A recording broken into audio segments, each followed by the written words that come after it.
बिस्मिल्लाहिर्रहमानिर्रहीम। पिछले लेक्चर में हम जो पढ़ रहे थे electric potential and electric potential energy, ठीक है जी। उसमें हमने ये पढ़ा है कि जब चार्ज आपका है पॉइंट चार्ज है, उसका इलेक्ट्रिक फील्ड है। अगर एक इलेक्ट्रिक पोटेंशियल की क्या डेफिनेशन होती है कि वो वर्क डन जो चार्ज को इंफिनिटी से उठाए और इलेक्ट्रिक फील्ड के अंदर मौजूद किसी पॉइंट पे ले आए। अब जाहिर बात है इंफिनिटी पे जब होगा तो डिस्टेंस बहुत बड़ा है, ठीक है। डिस्टेंस ज़्यादा होने से आपकी इलेक्ट्रिक इंटेंसिटी जो है वो इनवर्सली प्रोपोर्शनल होती है डिस्टेंस के, लिहाजा इलेक्ट्रिक इंटेंसिटी जो है वो डिस्टेंस के इनवर्सली प्रोपोर्शनल है।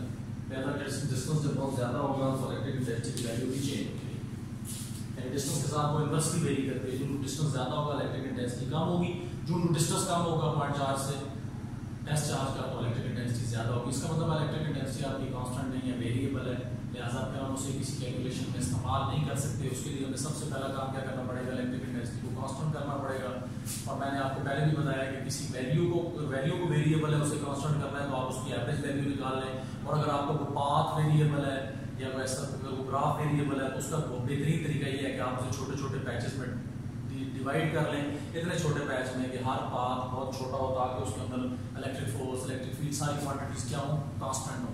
वो पाथ छोटा होने का फायदा भी ये है कि आपके पास वो पाथ इतना छोटा हो जाता है कि उससे अव्वल तो उतने छोटे पाथ में चेंज आता ही नहीं है, अगर आए भी तो वो कंसिडरेबल नहीं होता, उसको नेग्लेक्ट कर लिया जाता है। तो उसके लिए हमने क्या किया, इस पूरे पाथ को छोटे छोटे पाथ में डिवाइड कर दिया था, ठीक है। इंफिनिटी के बाद एक पॉइंट आपका ए है, ए से लेके बी तक पूरे पाथ को हमने छोटे छोटे पैचेस में डिवाइड कर लिया। हर पैच का डिस्टेंस कितना है, डेल्टा आर। अब ये जो टेस्ट चार्ज आप लेके आ रहे हैं पॉइंट चार्ज की तरफ, इसे आप अगेंस्ट द इलेक्ट्रिक फील्ड लेके आ रहे हैं जिसके लिए आपको वर्क डन करना पड़ेगा, ठीक है। या यही वर्क डन क्या करेगा, उस चार्ज में पोटेंशियल एनर्जी की फॉर्म में स्टोर होगा। वही potential energy per unit charge क्या कहलाएगी आपकी, या work done per unit charge आपका क्या कहलाएगा, इलेक्ट्रिक पोटेंशियल। इसका मतलब क्या हुआ कि जो आप चार्ज को पॉइंट चार्ज के करीब लेके आते जाएंगे, वर्क डन उस पर आपको बढ़ाना पड़ेगा और वर्क डन के बढ़ने से पोटेंशियल एनर्जी बढ़ेगी। और ये जो पोटेंशियल एनर्जी वर्क डन की वजह से चार्ज में स्टोर हो रही है, इसको कौन सी पोटेंशियल एनर्जी कहेंगे, इलेक्ट्रिक पोटेंशियल एनर्जी, ठीक है जी, इलेक्ट्रिक पोटेंशियल एनर्जी। जो आप इसको करीब लाते जाएंगे आपको वर्क डन ज्यादा करना पड़ेगा। वर्क डन जो आप ज्यादा करेंगे तो इलेक्ट्रिकल पोटेंशियल एनर्जी भी बढ़ती जाएगी। अब यहाँ पे सवाल ये पैदा होता है कि अब हम क्या करें, ओवरऑल पाथ का हम वर्क डन नहीं निकालेंगे, हम क्या करेंगे, हर पाथ का अलग से वर्क डन निकालेंगे। हर पाथ का अलग से वर्क डन निकालेंगे, यानी पहला वर्क डन जो चार्ज ने पॉइंट ए से पॉइंट 1 तक आने के लिए किया वो निकालेंगे, फिर 1 से 2 तक का, फिर 2 से 3 तक का, ठीक है जी, फिर 2 से 3 तक का।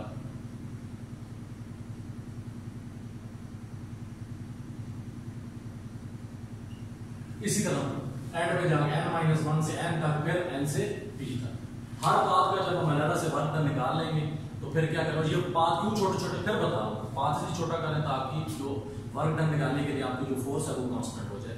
क्योंकि अगर पाथ बहुत बड़ा होगा तो फोर्स कांस्टेंट, ई भी कांस्टेंट नहीं होगा, फोर्स भी कांस्टेंट नहीं होगी। और जब फोर्स कांस्टेंट ना हो तो वेरिएबल फोर्स से कभी भी वर्क डन नहीं निकल सकता। वर्क डन निकलता है हमेशा कांस्टेंट फोर्स से। तो उस फोर्स को कांस्टेंट करने के लिए हमने छोटे छोटे पैचेस में डिवाइड किए, हर पैच में फोर्स आपकी कांस्टेंट होगी। अच्छा, अब उसमें जब हर पैच में फोर्स कांस्टेंट होगी, हर पैच का अलग से वर्क डन निकालेंगे due to constant force within that patch. कल मैंने आपको बड़ी एक इंपॉर्टेंट चीज बताई थी, वो ये बताई थी कि फर्स्ट पैच और सेकंड पैच के अंदर फोर्स की वैल्यू और इलेक्ट्रिक इंटेंसिटी की वैल्यू इक्वल हो या ना हो, इससे हमें कोई गर्ज नहीं है और होगी भी नहीं। हमें गर्ज किस चीज से है कि जो पाथ हम कंसिडर कर रहे हैं मसलन ए से लेके 1 तक, इस पैच के अंदर ना तो आपकी इलेक्ट्रिक फोर्स तब्दील होनी चाहिए ना ही इलेक्ट्रिक इंटेंसिटी तब्दील हो। विद इन दैट पैच आपकी फोर्स और आपकी इलेक्ट्रिक इंटेंसिटी कांस्टेंट रहनी चाहिए। अगले में with in that patch second patch, उसमें इलेक्ट्रिक फोर्स और इलेक्ट्रिक इंटेंसिटी कांस्टेंट रहनी चाहिए। ये जरूरी नहीं है कि पहले की और दूसरे की आपस में इक्वल हो, ना वो इक्वल हो सकती है, ना ही हमारी ये शर्त है। हमारी शर्त ये है कि हम जिस पैच के अंदर वर्क डन निकाल रहे हैं उस पैच के अंदर जो इलेक्ट्रिक फोर्स है, जो इलेक्ट्रिक इंटेंसिटी है वो कांस्टेंट रहनी चाहिए, उसमें वेरिएशन ना है। अगले के साथ इक्वल है या नहीं, इससे कोई बात नहीं। तो हमने सबसे पहले ए से 1 पैच लिया था लास्ट लेक्चर में, उसके लिए हमने वर्क करने का क्या निकाला 1/4 Q Q over R A R1 delta. अच्छा यानी इसका मतलब मैं जहां दोबारा लिख देता हूं as equation 5 is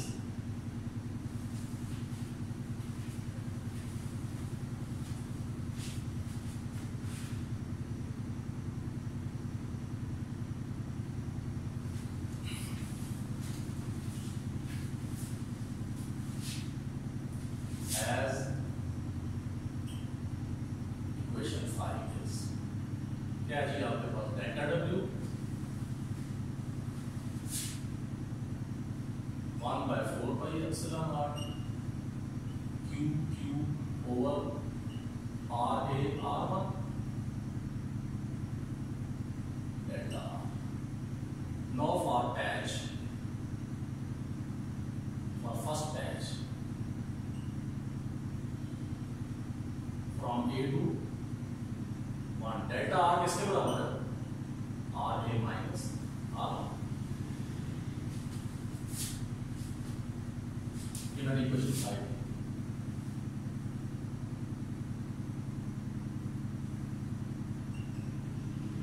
put this value in equation 5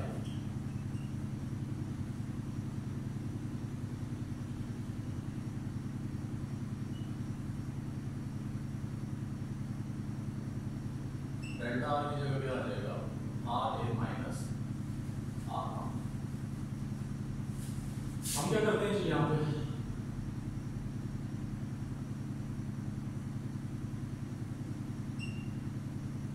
Q Q को इधर ले आते हैं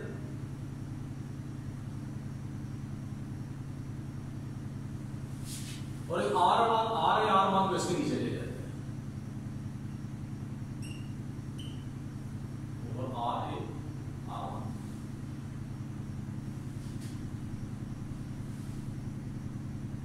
इसको 8 1 कर डेल्टा डब्ल्यू 8 1 ये भी आपके पास ये 2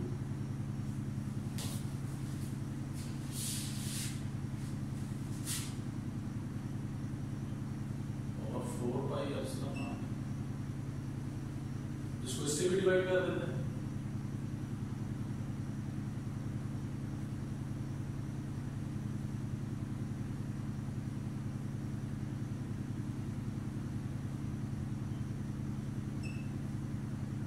R1 माइनस 1 आर ए। ये आपके पास आ गया जी डेल्टा डब्ल्यू ए से 1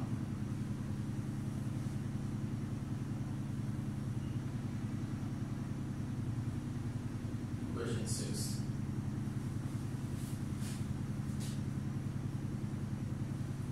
अच्छा अब ये ए से 1 तक का निकल आया, ये से 1 तक का आ गया। अब हम क्या करेंगे 1 से 2 का करेंगे, फिर हम 2 से 9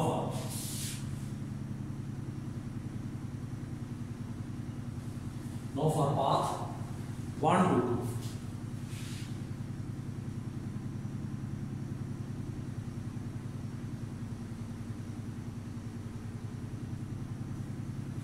for path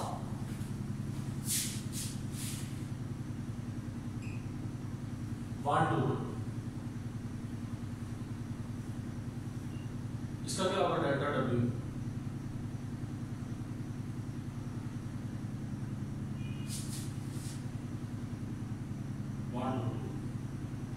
Q Q over 4/ε0। ये देख लीजिए ए से 1 था तो बाद वाले का 1 ओवर पहले है, पहले वाले का 1 ओवर बाद में। इधर क्या है 1 से 2 तो बाद वाले का R2 और पहले वाले में इसी से सिमिलर करेंगे। देखिए ए से 1 था तो ए पहले उसका 1 ओवर बाद में, 1 बाद में उसका 1 ओवर हमने उसका रेसिप्रोकल पहले आ गया। ये कैलकुलेशन की वजह से आया, कोई लॉजिकल ऐसी बात नहीं, कैलकुलेशन से आया। इसी को हम आगे इंप्लीमेंट करेंगे, यानी जो बाद वाला है उसका रेसिप्रोकल पहले है, जो पहले वाला है उसका रेसिप्रोकल बाद में है। अब ये देखो R1 पहले है, इसका रेसिप्रोकल बाद में, 2 बाद में है, उसका रेसिप्रोकल पहले है। इसी तरह फॉर पाथ 2 to 3 क्या बनेगा जी, delta W 2 to 3 Q Q over 4 pi epsilon naught. अब देखो 2 पहले है, उसका रेसिप्रोकल बाद में, 3 बाद में, उसका रेसिप्रोकल पहले आ जाएगा। जो बाद वाला है उसका रेसिप्रोकल पहले, तो उलट है, और जो पहले वाला है उसका रेसिप्रोकल बाद। इसी तरह जी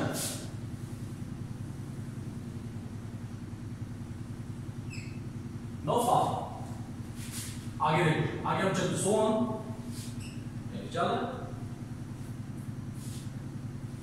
आखिर में आपके पास क्या आ गया, n-1 to n, आखिर से second last, now for path n-1 to n।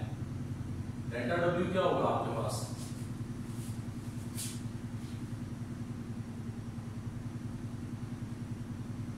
n-1 to n। क्या बना जी, Q Q over 4 pi epsilon naught, वही चीज। n बाद में, इसका रेसिप्रोकल पहले, n-1 पहले है, उसका रेसिप्रोकल बाद में, वही चीज चलती है। a पहले, उसका रेसिप्रोकल बाद में, 1 बाद में, उसका रेसिप्रोकल पहले, 1 पहले, उसका रेसिप्रोकल बाद में, 2 बाद में, उसका रेसिप्रोकल पहले, 2 पहले, उसका रेसिप्रोकल बाद में, 3 बाद में, इसी तरह n बाद में, उसका रेसिप्रोकल पहले, n-1 पहले, उसका रेसिप्रोकल बाद। इसी तरह फॉर लास्ट पाथ कौन सा जी, n to p, यानी इसका मतलब फिर क्या हुआ, delta w n to p।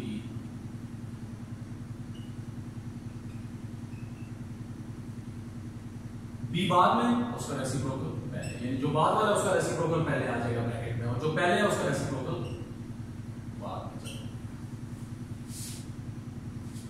ठीक है, नो टोटल वर्क डन। अब हम क्या करेंगे, टोटल वर्क डन निकालेंगे। Now total work done from A to B। W total क्या आ गया जी, W टोटल आपके पास, ठीक, W टोटल आपने निकालना है। W टोटल आपके पास क्या बना,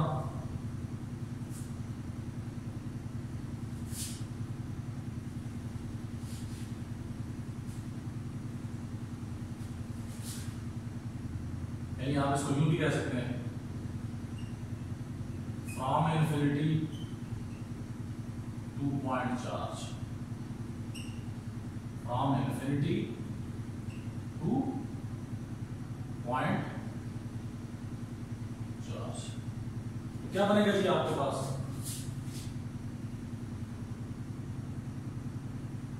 delta W A to 1 plus delta W 1 to 2 plus delta W 2 to 3 so on plus delta W n-1 to n plus delta W n to d।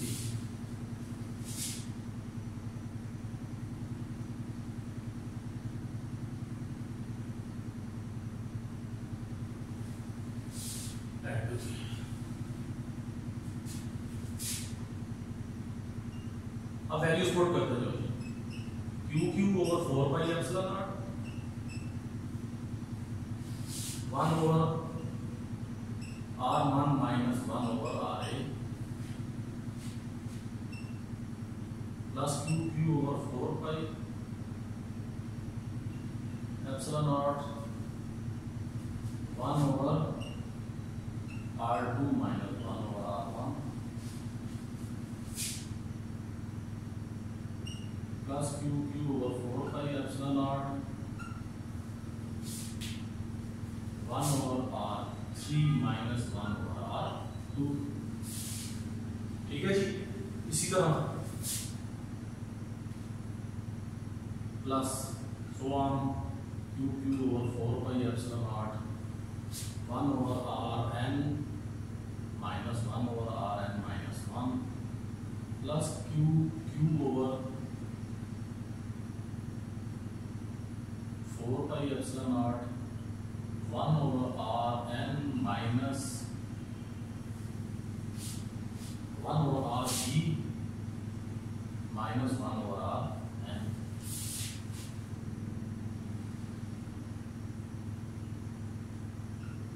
Q Q over 4 pi epsilon naught common ले लें, 1 over r 1 minus 1 over r 1 over r 2 minus 1 over r 1 plus 1 over r 3 minus 1 over r 2 so on plus 1 over r n minus 1 over r n minus 1 plus 1 over R B minus 1 over r n. अब ये देख लीजिए आपके पास हर plus का minus मौजूद है, ठीक है, सिवाय किसके, फर्स्ट और सेकंड। लास्ट का प्लस मौजूद है, फर्स्ट का माइनस, यानी इसी तरह आप पीछे देखेंगे हर का प्लस का माइनस मौजूद है। तो यहां से W टोटल आपके पास क्या आ जाएगा, Q Q over 4 pi epsilon naught minus 1 over are A और प्लस 1 ओवर आर बी रह जाएगा, ठीक है जी।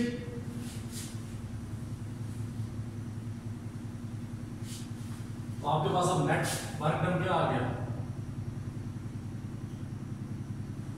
Total work done Q Q over 4 pi epsilon naught 1 over R B minus 1 over R A,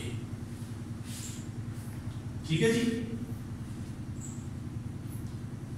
As point A is taken at infinity, कहता point A को कहां लिया गया, इन्फिनिटी पे लिया गया, ठीक हो गया जी। As this work done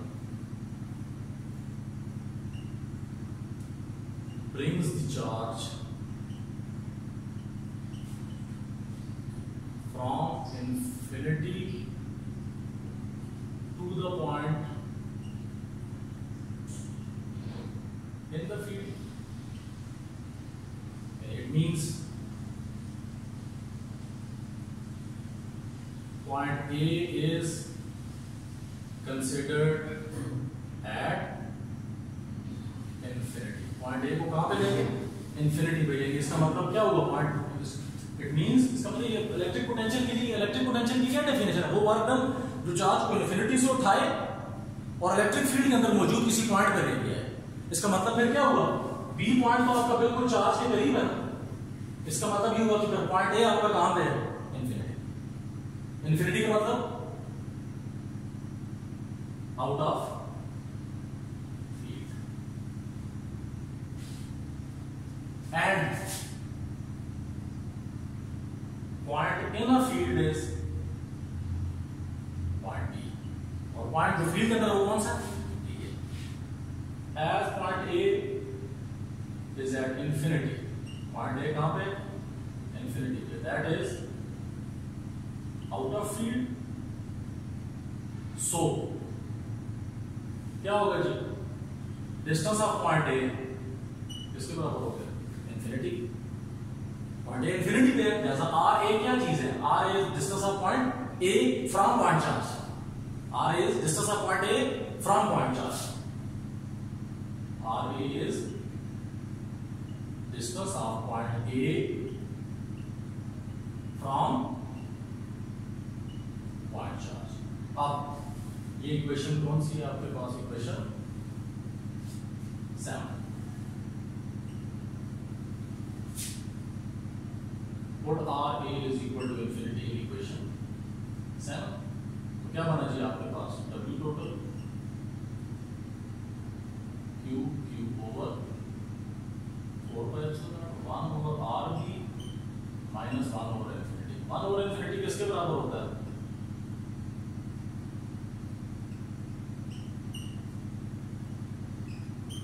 zero के, लिहाजा W टोटल आपके पास क्या आ गया, Q Q over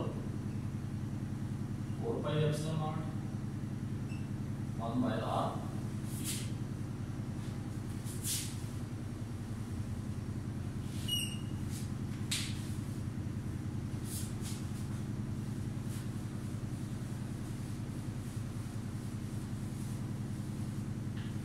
by r b, यानी इसको मैं यूं भी लिख सकता हूं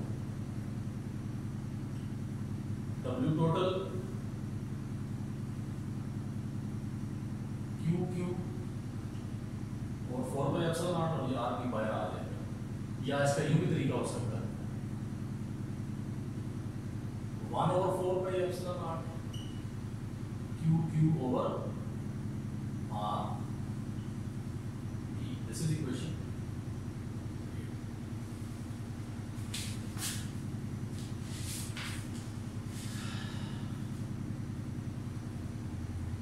इसको इक्वेशन 8 पता है।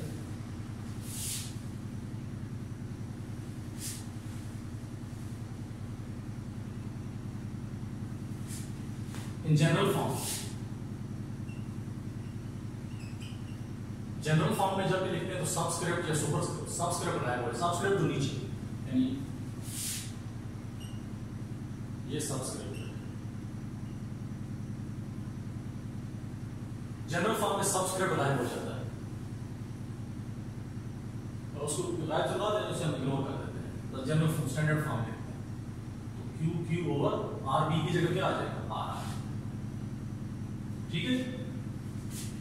R B की जगह R B क्या है, the distance of point B from point charge, point B का डिस्टेंस किससे, point charge, distance of point B from point charge, ये वर्क डन आ गया, this is work done, this is total work done required to move the charge from infinity to the point in the electric field.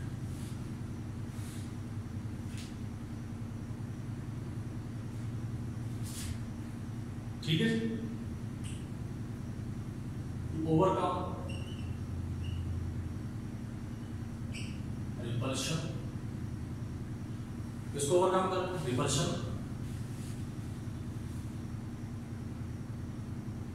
Overcome the repulsion, overcome repulsion, वो जो repulsion given by point charge, ठीक है जी। And this work done appears in the form of potential energy called electric potential energy. So equation 8 है, equation 8. So equation 8 becomes, ये work done किस form में appear हो रहा है, पोटेंशियल एनर्जी की फॉर्म में, लिहाजा इक्वेशन 8 फॉर्म पे क्या लिखेंगे, U is equal to U किसको रिप्रेजेंट कर रहा है, पोटेंशियल एनर्जी, और कौन सी potential energy, electric potential energy, तो 1/4 pi epsilon naught Q over R. This is equation 9. अब यहां से as electric potential, electric potential का क्या फार्मूला होता है, electric potential V is equal to work done per unit charge, या इसको हम क्या कहते हैं, potential energy per unit charge, put value from equation 9, put value from equation 9, equation 9 से वैल्यू पुट करें तो क्या बनेगा आपके पास, U की वैल्यू क्या आ जाएगी, 1/4 pi epsilon naught Q over R नीचे आपके पास क्या आ जाए, Q आ जाए। ये वर्क डन की वैल्यू, या इलेक्ट्रिक पोटेंशियल क्या होता है, work done per unit charge to move it from infinity to the point in the field, and this work done appears in the form of potential energy। ये work done किस form में appear होगा, किस form में store होगा, ठीक है, appears या स्टोर भी कह सकते हैं। पोटेंशियल एनर्जी की फॉर्म में उसे क्या कहेंगे, electric potential. Work done per unit charge भी हो सकता है electric potential, potential energy per unit charge भी हो सकता है इलेक्ट्रिक पोटेंशियल। तो put value from equation 9, equation 9 से हमने क्या वैल्यू पुट कर दी, 1/4 Q Q ओवर R, नीचे आपका क्या है, तो ये आपके पास B किसके बराबर हो जाएगा, 1/4 Q Q ओवर ये R आपका नीचे आ जाएगा, Q Q से कैंसिल, फॉर्मूला आ गया इलेक्ट्रिक पोटेंशियल का। 1/4 क्या होता है, K Q ओवर R, यानी यहाँ से आपको पता होना चाहिए कि 1/4 किसके बराबर होता है, This is the electric potential due to point charge. This is electric potential due to point charge. ये आपका electric potential है due to point charge. ये याद रखना, electric intensity due to point charge क्या होता है, K Q over R square। Electric potential क्या है, K Q over R। दोनों में फर्क क्या है, electric intensity vector quantity, scalar quantity। ये आपका लेक्चर खत्म है जी, इंशाल्लाह।